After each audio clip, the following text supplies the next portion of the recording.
Okay then, bye for now. Thanks guys, bye.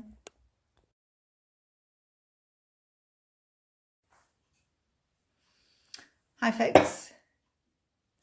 So today I've got to make some bread, and so I thought I would video it and show you how I make my bread. This is the easiest thing in the world, particularly if you've got a mixer with a dough hook. But if you don't have, then you can do it easily by hand. So let me go through the ingredients. I've got 400 G's of strong white bread flour here. So it's got to be strong white bread flour. You can't do this with plain flour. I've got 250 mils of water, which I will make tepid. So that means if you can put your finger in the water, then it just feels just warm. Make sure you wash your hands first, of course. Then I have, let me move these out of the way. We have 7 grams of easy bake dry yeast. So I'll tell you about that in a sec. I've got a knob of butter. I've got a teaspoon of salt. This is pink Himalayan salt. You can use any salt. And I've got just about a teaspoon of sugar. Okay, so this is going to happen in 2 stages, and I'll show you what we do. Right, now, so we're going to start off by activating this yeast. If you're using easy bake dried yeast, they say you can just chuck it in with the flour, put your tepid water in, and off you go. So I used to make it that way, and then I thought, I'm going to have a go at activating this yeast first to see if that makes any difference to my bread, and guess what? It does. So this way it just makes the bread a lot lighter, a bit more air in it, just tastes overall more pleasant. Okay, so eagle-eyed people will see that the salt has disappeared. You don't put salt and yeast together because they kill each other. Well, the salt kills the yeast. So all we need for this is the water, the yeast and the sugar. And what we need to do is to get this cold water tepid. So for me, I just pop it in my microwave, 30 seconds, and I know that that's at the right temperature. If you've got a thermometer and you want to use a thermometer, it's about 40 degrees. Okay, let's pop this in the microwave. There you go. 30 seconds, and I've got 41, 42, can never make its mind up, can it? 41, 40. So that's going to be about right. It's tepid and not too hot. If it's too hot, it will kill the yeast too.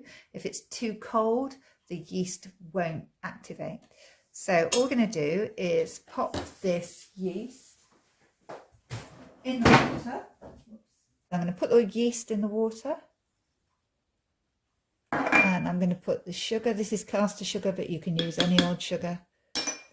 And then I'm just going to whisk it up a little bit.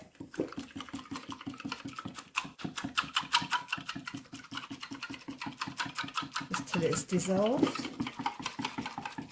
And you get this mucky brownish kind of colour, but you can feel it's warm. Then all I'm going to do is cover that with a bit of cling film and leave it. Now actually I've got one of these plastic silicone, they are, aren't they, covers, which I can reuse. So if you want to be eco-friendly, these are better. So just cover it, leave it for about 10 minutes and it should go all nice and frothy. So while I'm waiting for that, I'm just going to put my flour in my mixer and butter as well. Unsalted butter, salted butter, this happens to be margarine, which is absolutely fine. So either of those, and I'm just going to put my mixer on and just kind of mix that in a bit. Now, if you're doing this by hand, all you need to do is use a bowl really, or you can tip your flour onto a worktop or a board and put the butter in the middle of your flour and start to roll it, knead it in with your hands, not knead it, but kind of like you make pastry, so that the flour and the butter become incorporated. So you can do it that way, on a worktop, on a board, in an ordinary bowl, or like me, I'm going to use my mixer. The other thing is you can double up this recipe if you want to bake 2 loaves at a time. So this quantity is just sufficient for 1 loaf or about 6 rolls. So I've put my mixer on its very lowest setting with this dough hook. I'm just getting that butter mixed through. Right, this is about 10 minutes later, and you can see all the bubbles on my yeast, which means it's going great guns. So now I'm going to put that into the flour and butter mixture, and I'm going to add the salt. Put the salt one side of the mixer, and I'm going to pour the yeast in from this side. So again, I'm going to put my mixer on slow. Now then, my mixer might make a funny noise because it's getting a bit old and it doesn't really like doing this. So I might have to take it out and do it by hand. But anyway, for now, we'll pour in this yeast as this goes round.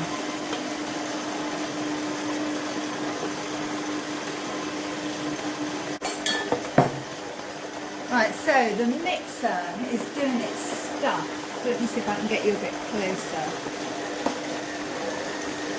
And it's mixing that in, but it's on really slow. It's its slowest setting, so it should pick up all that flour around the outside, and then it will start to knead the dough. So you can do it in a mixer if you've got a dough hook. This takes all the effort out of making bread.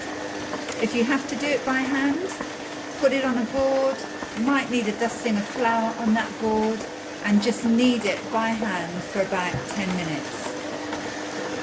It'll start off really sticky, but just stick with it. The more you knead it, the silkier, softer it will go. So I'm going to put my timer on now and hope that my mixer kneads that bread for 10 minutes. So I'm just going to show you how sticky this bread is at the minute. So I'm back. I haven't kneaded it for 10 minutes. This is just the start of it. But can you see it's sticky, sticks to my fingers when I pick it up. So you want it to come away clean from your fingers. Right, so I'm coming to the end of my 10 minutes with this kneading, and I'm really pleased to say that my mixer survived it. Sometimes it doesn't, sometimes it. So now you can see it's not sticky at all. It's elastic, it's smooth. So all you do now, it's a matter of waiting. So I'm going to put this into a plastic bowl, but you don't need to put it in a plastic bowl. You can just leave it in your mixer bowl. But let me show you, this is what I do. You can feel this bread is warm, actually, this yeast. So just take it out of your mixer if you're going to put it in a plastic bowl. And all I've done is I've just put some flour, but again, it's the strong plain flour in the bottom of the plastic bowl. I'm going to put my dough in the bottom, swizzle it round, turn it over, swizzle it round again, and give it a good old punch.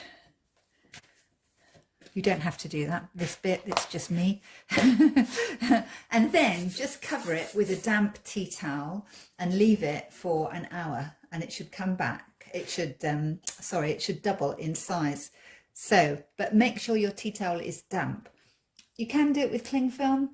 A damp tea towel is a lot better. So I'm going to do that, and I'll see you in an hour. Just over about an hour and 15 minutes. And you can see that the dough has risen, which is great. Make sure you put it in a warm room. This has been in a cool-ish room. It's winter here. So if you've got an airing cupboard, that's amazing to put it in. Or you could, at a push, turn your oven on to at the minimum temperature that you've got. Heat it up, open the door, turn it off, and put your dough in there to rise. So it just needs a little bit of warmth. Anyway, this hasn't had too much warmth, but it's still risen. It's taken an hour and a quarter to get to this size. So now I'm going to shape this into some little rolls. So first of all, I've just put some baking paper or parchment paper, whatever you want to call it, on my pan. Now this is my wrapping great roasting tin. You don't need anything like this size for this quantity of dough. It's just that I've made 2 quantities and I want about 12 rolls, so I've doubled up the quantity and I'll put it in here. So the quantity that we've made today, i.e. that, should make about 6 rolls, decent sized rolls, or it will make 1 loaf. So you just put it in a loaf tin. So what we're going to do now is something called knocking it back. So I'm just going to tip it out onto a floured board, and I've floured the board with bread flour, and then I'm going to knead it up again. So this is the knocking it back process. You just lift the end up and turn it over, or lift the side up and turn it over. So if you were making a loaf, you would do this just for a few minutes, that's all, and turn it over, pop it in your loaf tin, slash it across the top if you want it pretty, put a bit of bread flour across it, cover it, put it in the tin, cover it again with a damp tea towel and leave it for another hour. Some people don't do their bread like this if they're using quick yeast. They just stick it in the tin, kind of in the preceding process, but this is how I make my bread. So that's what I would do. Ordinary 8-inch-ish cake tin would do, or a square tin, but just pop it in, cover it with a damp tea towel or cling film, leave it for another hour, and then you'll bake it. But I'm going to make this into rolls. So all you need to do really is cut it into 6 equal portions. Last time I did this, I did weigh each one, and I'll probably do that again this time because it's easier for me than trying to guess. 6 portions, but anyway, I'm going to cut it into 4. You could just do 4 if you like, 4 massive rolls. And then I'm just going to cut a bit off each. Maybe there will be a similar weight. So once you've got it all together, then just turn these into kind of little round rolls. So you lift up, push in, lift up, push down, and that just traps a bit of air in.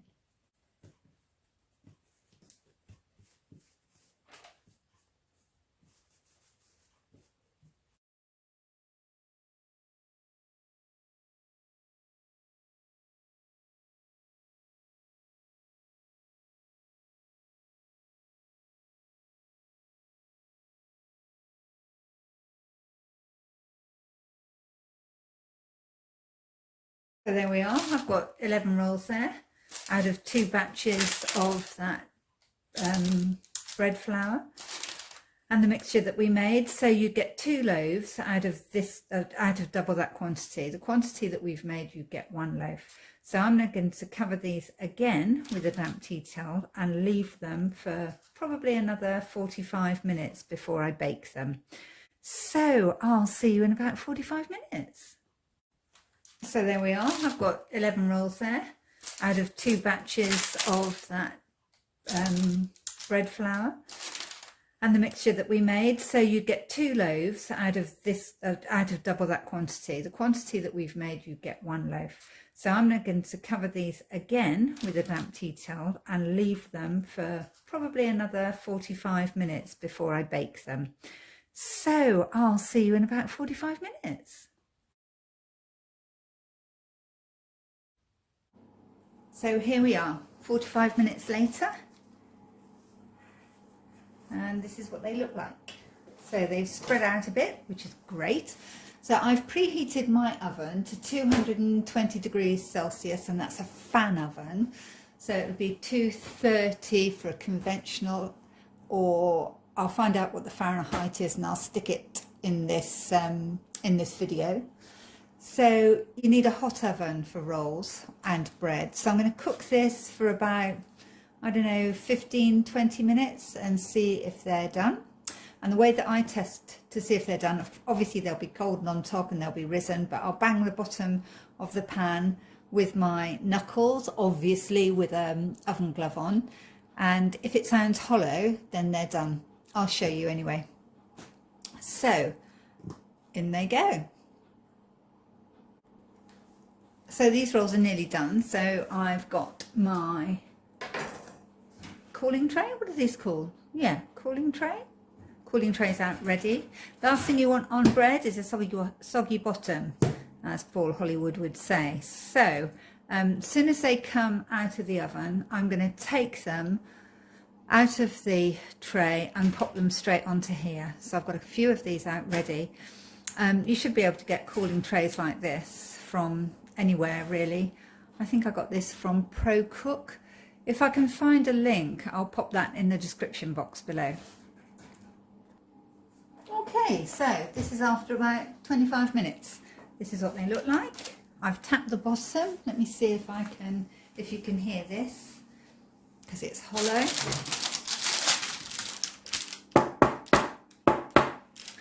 That sounds hollow. So all I need to do now is put these on this cooling rack. So some of them are joined together, which is fine. The bottoms look nice and brown. Look, where are you? There. So I'm going to try and balance these on here. My side's not that big. Hot, folks, hot. So if you're a child, get an adult to do this. So there's some, and they look lovely, don't they? Nice and golden.